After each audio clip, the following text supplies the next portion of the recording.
Bien, ahora vamos a hacer un tema que es uno de los principales motivos de consulta, ¿no?, en neurología. En este caso estamos hablando de la cefalea. La cefalea es el motivo más frecuente de consulta diaria porque tiene múltiples causas. Según la IHS, que es la International Headache Society, que es el ente regulador de la clasificación, diagnóstico y tratamiento de las cefaleas, podemos decir que entre las cefaleas primarias existen 5 tipos y más de 100 causas de cefalea secundaria, ¿no? La IHS lo divide así: en cefaleas primarias, 5 tipos, y las cefaleas secundarias, el resto de cefaleas. Entonces son más de 100 causas de cefalea. La cefalea es un síntoma muy inespecífico en sí, entonces tenemos que buscar síntomas acompañantes, síntomas o causas que exacerben el dolor y cosas que disminuyen el dolor. Entonces, cuando el paciente tiene cefalea, tenemos que descartar, en primer lugar, una meningitis, que ya lo hemos tratado en la mañana, la hemorragia subaracnoidea, que el paciente tenga algún tumor o que tenga alguna arteritis de la temporal, etcétera, etcétera. Cuando hablamos de cefalea o de dolor de cabeza, tenemos que ver las manifestaciones semiológicas de la cefalea, los signos de alarma de la cefalea y las manifestaciones acompañantes. En este caso, ¿cuándo yo me debo alarmar ante una cefalea? Cuando la cefalea es intensa y de inicio súbito, de inicio brusco. Cuando hay un deterioro reciente de una cefalea crónica, es decir, un paciente que refiere cefalea de hace más de 10 años, que tiene sus episodios cada cierto tiempo, pero digamos que se controla con sus AINES, con su aspirina, su paracetamol y van bien, pero que de un momento a otro esta cefalea se torna muy intensa, insoportable, muy brusca. Entonces ahí tenemos que tener cuidado, algo está pasando acá, ¿no? Entonces, deterioro reciente de una cefalea crónica, cefalea de frecuencia y o intensidad creciente también, ¿no?, que siga aumentando o que se haga cada vez más cercana, que se repita varias veces. Cefalea unilateral siempre en el mismo lado, generalmente una cefalea hemicraniana. Manifestaciones acompañantes: alteración psíquica progresiva, crisis epiléptica, alteración neurológica focal, papiledema, fiebre, presencia de signos meningios. También nos puede dar cefalea precipitada por el esfuerzo físico. También hay cefalea por esfuerzo físico, cefalea asociada al ejercicio, cefalea asociada a la tos o un cambio postural, ¿no? Entonces, en realidad, cualquier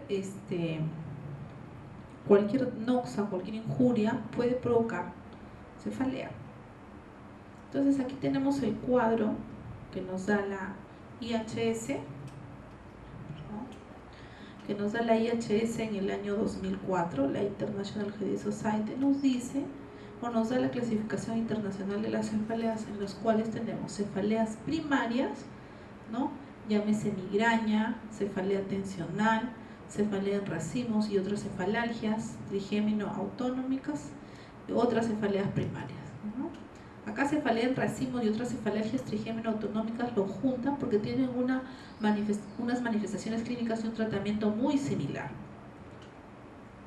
Y dentro de cefaleas secundarias, aquí sí tenemos muchas causas atribuidas a traumatismo craneal o cervical, atribuidas a un trastorno vascular cerebral como un EBC isquémico o hemorrágico, a un trastorno intracraneal no vascular, atribuidas a una sustancia o a su supresión, es decir, a consumo de fármacos, a un proceso infeccioso, a un trastorno de la homeostasis, atribuido a estructuras faciales o craneales o a un trastorno psiquiátrico. Y por último tenemos las neuralgias craneales con dolor facial central y primario y otras cefaleas. Entre otras tenemos neuralgia del trigémino, del glosofaringio, del occipital, el síndrome de Tolosa-Jung.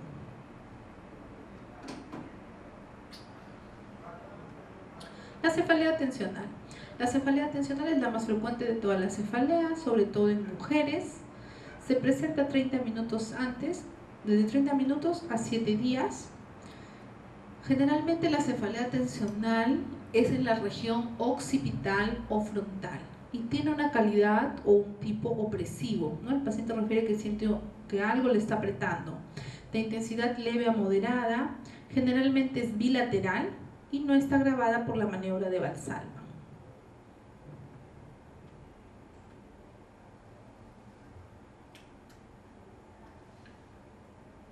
Bueno, antes de pasar a la migraña podemos decir que el diagnóstico de cefalea tensional es un diagnóstico clínico.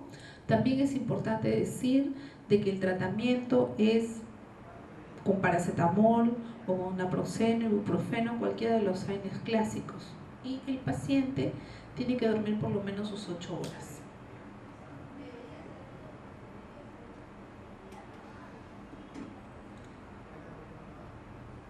Ahora vamos a hablar de la migraña. Bueno, en realidad la fisiopatología de la migraña no está dilucidada o no está descrita en forma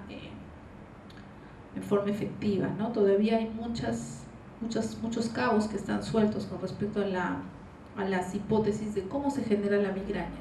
Y mientras no tengamos una causa exacta de su aparición, no podemos dar un tratamiento definitivo. Solamente podremos dar un tratamiento sintomático.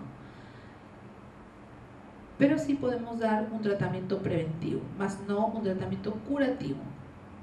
Entonces, ¿qué dice la teoría más aceptada de la migraña? Dice que tiene que ver con un estado de vasodilatación intracraneal. Entonces, ¿dónde se origina supuestamente el estímulo para que se produzca la migraña? Se origina en el tronco del encéfalo. Entonces, en el tronco del encéfalo se va a originar la migraña y va a haber una primera fase con una acción vasomotora con contracción vascular intracraneal inicial, y luego va a haber una vasodilatación con activación de neuronas del quinto núcleo y con liberación de neuropéptidos vasoactivos. Esta liberación de neuropéptidos vasoactivos es la que va a producir el dolor en estos casos.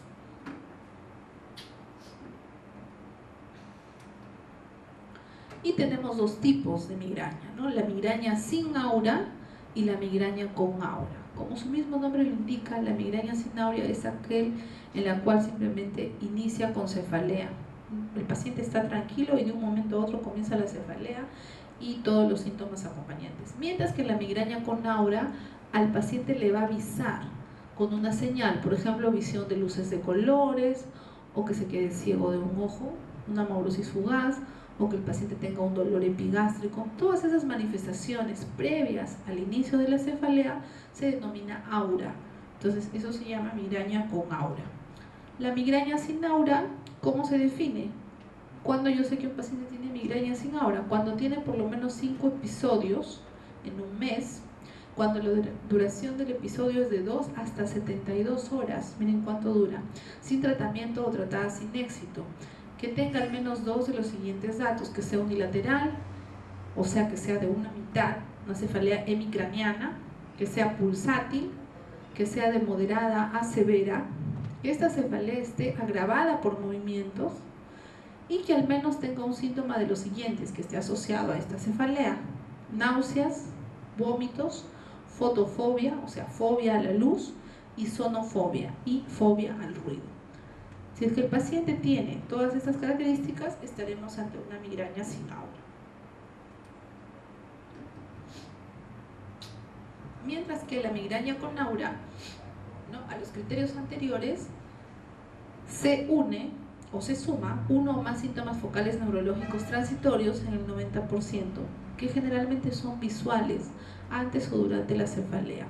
¿Qué quiere decir esto? Que el paciente comienza a ver lucecitas, ¿no?, así como estas. Este es su panorama visual.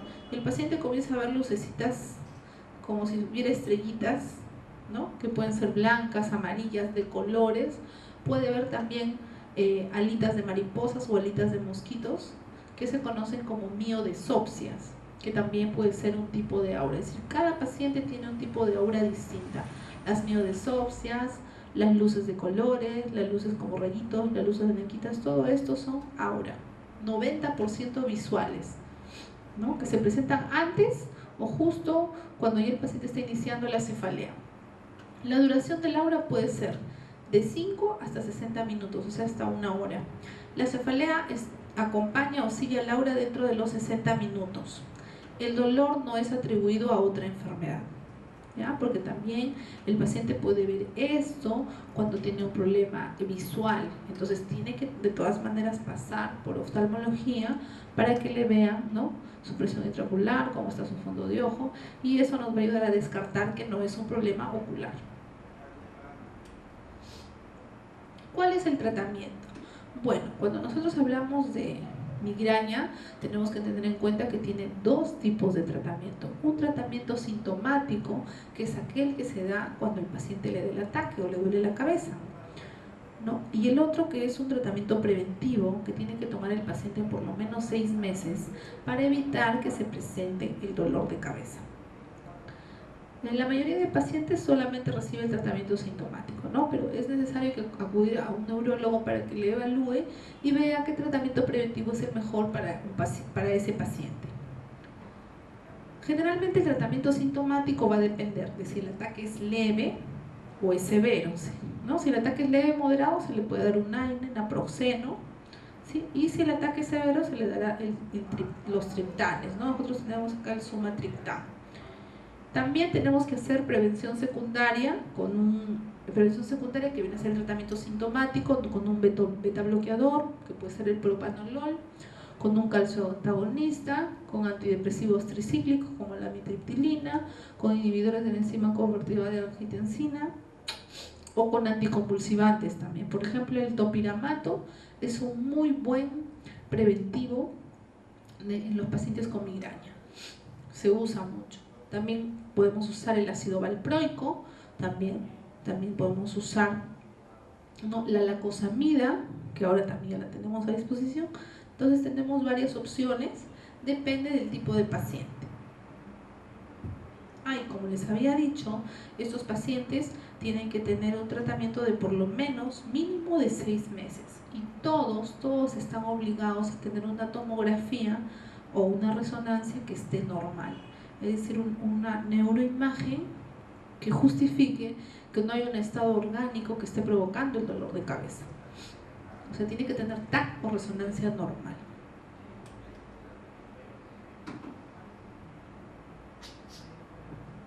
El otro tipo de cefalea es la cefalea en clúster o la cefalea en racimos. Esta se presenta dentro de los 20 a 50 años de forma episódica y de forma crónica. Las características es que es unilateral, ¿no?, es decir, de una sola mitad, es periocular alrededor del ojo, con irradiación al frente o a la mandíbula, dura de 15 a 180 minutos y aparece por la noche. Lo que es característico de la cefalea en racimos es que al paciente lo despierta por la noche, o sea, el paciente se acuesta a dormir y se levanta en la madrugada con un dolor insoportable. Este dolor se irradia al ojo, el ojo se pone rojo, comienza a ver epífora, lagrimea. Es muy aparatoso y muy dolorosa este dolor de cabeza, esta cefalea en clúster. Y generalmente se presenta en varones. Bueno, el tratamiento, en primer lugar, tenemos que dar el tratamiento preventivo, ¿no? Se debe evitar el alcohol.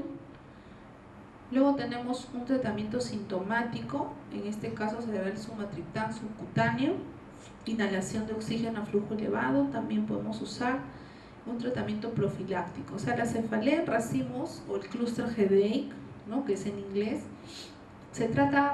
tiene un tratamiento muy similar al cuadro migrañoso. El tratamiento profiláctico es verapamilo, cursos breves de corticoides, topiramato, ergotamina también. Podemos usar también ergotamina cafeína y menos frecuentemente se puede usar también el litio. Bueno, y entonces resumiendo el tema de las cefaleas, podemos decir que tenemos 4 tipos de cefaleas generalmente, ¿no? La cefalea tensional, que es la que habíamos visto al inicio. El dolor es como una banda que aprieta la cabeza. Tenemos acá frontal y occipital.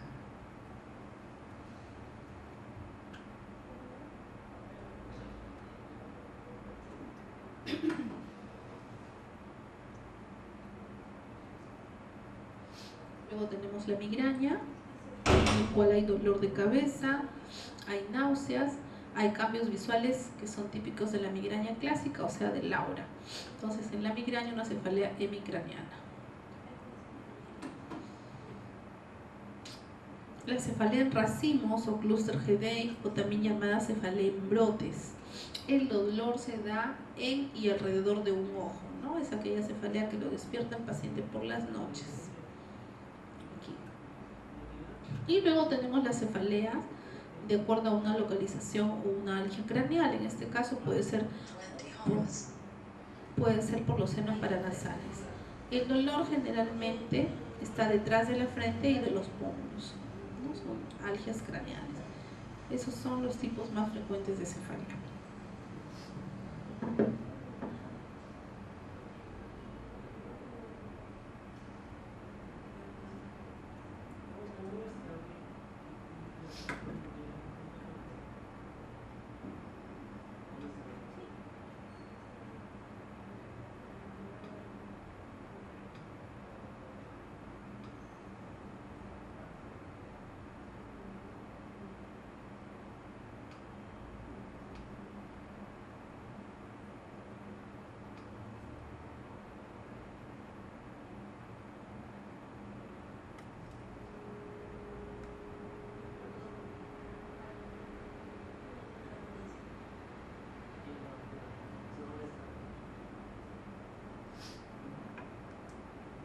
Bien, ahora vamos a continuar hablando acerca del estado de coma.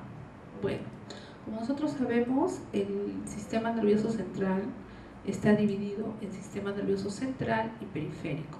Y el sistema nervioso central a su vez se divide en encéfalo, tronco encefálico y cerebelo.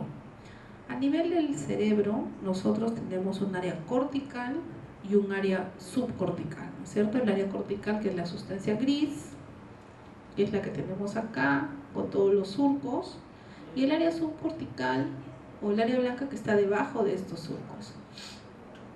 Entonces este es un corte sagital, que lo ha partido en dos al sistema nervioso central.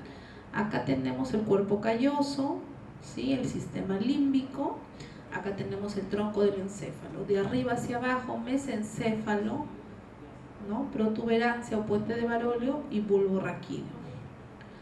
A nivel del sistema nervioso central, nosotros tenemos una serie de núcleos, ¿no?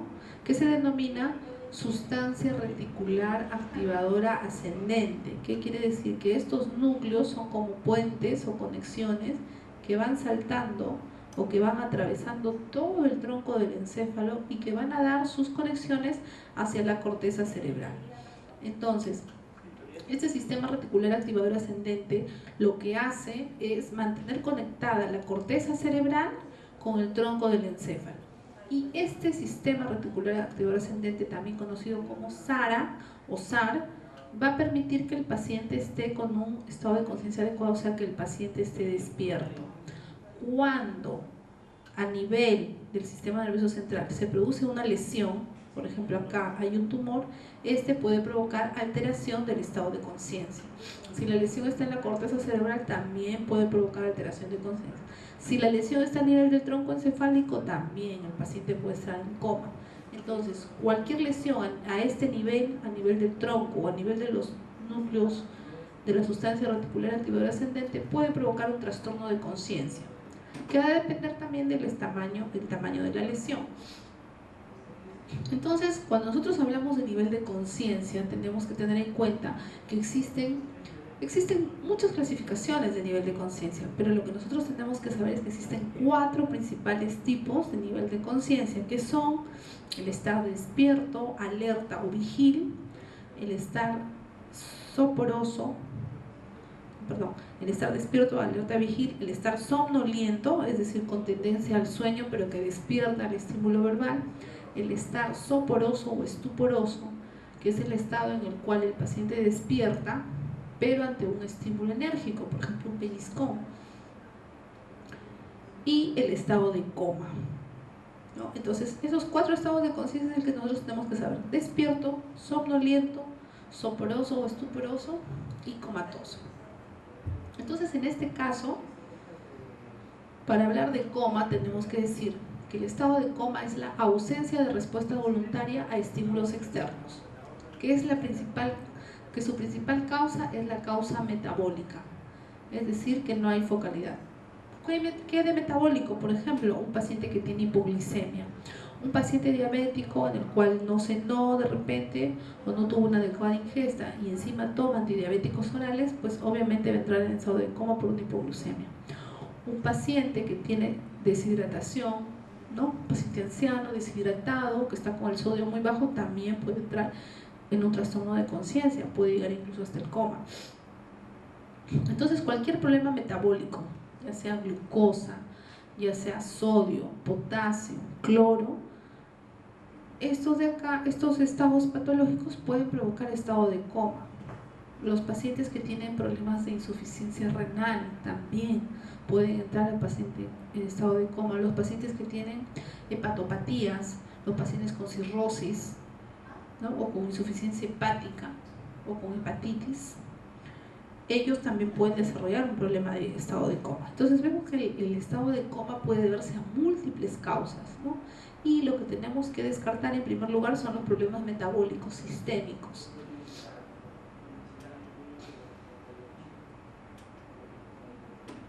Y acá tenemos un cuadro, ¿no? Que nos va a ayudar mucho a localizar la lesión o aproximarnos, hacer un aproximado a dónde está la lesión cuando tenemos un paciente en estado de coma. Por ejemplo, lo que tenemos que ver es el patrón respiratorio, cómo respira mi paciente, los reflejos troncoencefálicos, la desviación de la mirada, hacia dónde mira ese paciente y cómo están las pupilas, ¿no? Si responden o no responden a la luz, es decir, si tienen reflejo fotomotor y si tienen reflejo consensual, es decir, cómo funcionan las dos pupilas a la vez. Entonces, vamos a ver primero en cuanto a localización de la lesión. Tenemos, cuando la lesión es cerebral o en el hemisferio, el paciente puede tener un patrón respiratorio de Cheyne-Stokes.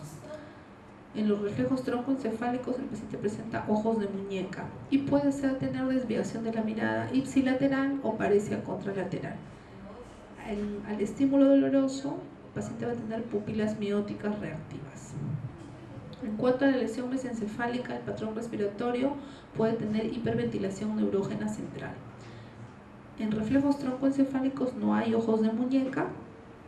La desviación de la mirada es contralateral, es decir, mira hacia el lado de la lesión, ¿no es cierto? Y las pupilas, ya en el mesencéfalo vamos a encontrar las pupilas dilatadas o midriáticas, es decir, más de 3 milímetros, más de 3 milímetros de diámetro.